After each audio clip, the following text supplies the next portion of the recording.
प्यारे दोस्तों, अल्लाह पाक ने औरत को हया का पैकर बनाया है और हालात चाहें जैसे भी हों, बाज़मीर औरत अपने हाथ से हया का दामन छूटने नहीं देती। और याद रहे, औरत अपने घर से बाहर अकेली नहीं निकलती, ना ही कभी किसी गैर के सामने हाथ फैलाती है। लेकिन औरत जब बहुत ही मजबूर हो जाती है तो फिर वो इंतहाई मजबूरी की हालत में घर से निकलती है और मजबूरी की सूरत में किसी के आगे हाथ फैलाती है। आज की इस वीडियो में हम आपको एक ऐसी ही औरत की कहानी सुनाने वाले हैं जो कि बहुत ही ज़्यादा मजबूर होकर अपने घर से निकलती है ताकि वो अपनी भूख प्यास का सामान ला सके। लेकिन घर से निकलने पर उसको किन किन हालात का सामना करना पड़ता है, नौजवान लड़का उस औरत के साथ क्या करता है, ये सब हम आपको आज की इस वीडियो में बताएंगे। लेकिन उससे पहले अगर आपने इस वीडियो को लाइक नहीं किया है तो वीडियो को लाइक करें। अगर आपने अभी तक हमारे YouTube चैनल को सब्सक्राइब नहीं किया है तो चैनल को सब्सक्राइब करके बेल आइकन ज़रूर दबा दें। तो चलिए वीडियो शुरू करते हैं। दोस्तों, कहते हैं कि किसी शहर में एक नौजवान रहा करता था। वो बहुत ही खूबसूरत था। वो नाल साजी का काम करता था और घोड़े के पैरों पर चढ़ाता भी था। नाल बनाते वक्त वो लोहे को आग में रखता था और जब लोहा लाल हो जाता था तो उसे हाथ से ही पकड़कर निकाल लेता था। उसकी इस हरकत की वजह से लोग उसे दीवाना कहते थे और हैरान भी होते थे कि उस पर आग का कोई असर क्यों नहीं होता है। एक बार एक अजनबी आदमी वहां आया। जब उसने ये माजरा देखा तो उसे ताज्जुब हुआ कि ये कैसे हो सकता है। लिहाजा वो इस माजरे के बारे में जानने के लिए बेताब हो गया। उसने नौजवान से पूछा कि तुम्हें गर्म गर्म लोहा पकड़ने में क्यों कुछ नहीं होता। उस नौजवान ने जवाब दिया कि वो जल्दी में लोहा उठा लेता है और अब ये मेरी आदत बन गई है। लेकिन इस बात पर उसे यकीन न आया और उसने कहा, मैं इस बात को नहीं मानता, ये तो कोई और ही बात है। उस आदमी ने कहा, मुझे इसकी हकीकत बताओ।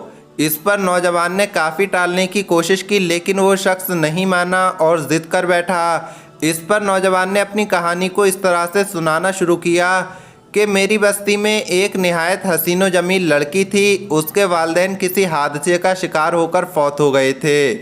इस तरह से ये लड़की बेयारो मददगार इस शहर में रहने लगी। वो लड़की पर्दे में पली बड़ी थी क्योंकि वो घर के अंदर रहने वाली लड़की थी। अब उसको ये समझ नहीं आ रहा था कि वो ज़िंदगी कैसे गुजारे। फाकों से परेशान होकर आखिरकार निहायत परेशानी की हालत में उस लड़की को घर से निकलना पड़ा। एक दिन उसने मेरे दरवाजे पर आकर दस्तक दी और कहा, क्या ठंडा पानी मिल सकता है? मैंने कहा हाँ, और अंदर से उस लड़की को ठंडा पानी लाकर दे दिया। उस लड़की ने कहा, खुदा तुम्हारा भला करे।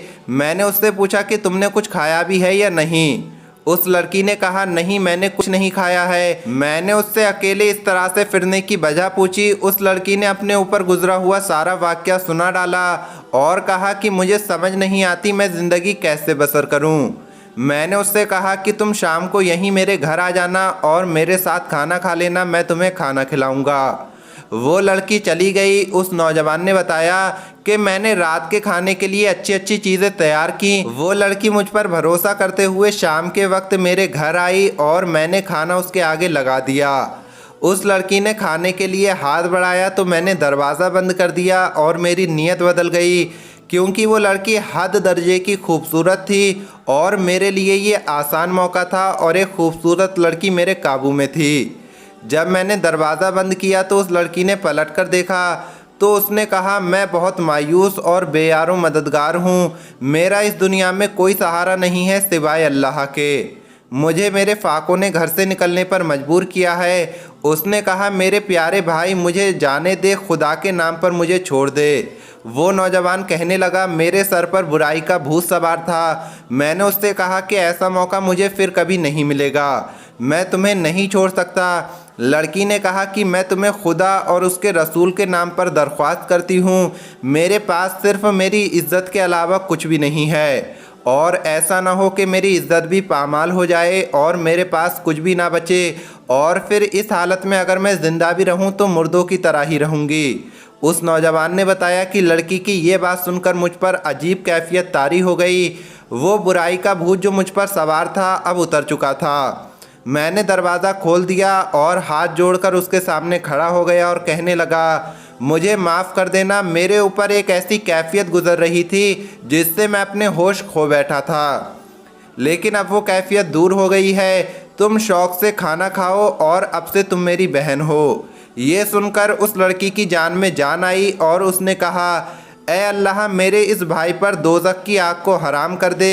ये कहकर वो ज़ोर ज़ोर से रोने लगी और ऊंची आवाज़ में रोते हुए कहने लगी, ए अल्लाह, ना सिर्फ वो दोज़ख की आग इस पर हराम कर दे, बल्कि इस पर तू हर तरह की आग हराम कर दे। नौजवान ने बताया कि वो लड़की तो ये दुआ करके चली गई।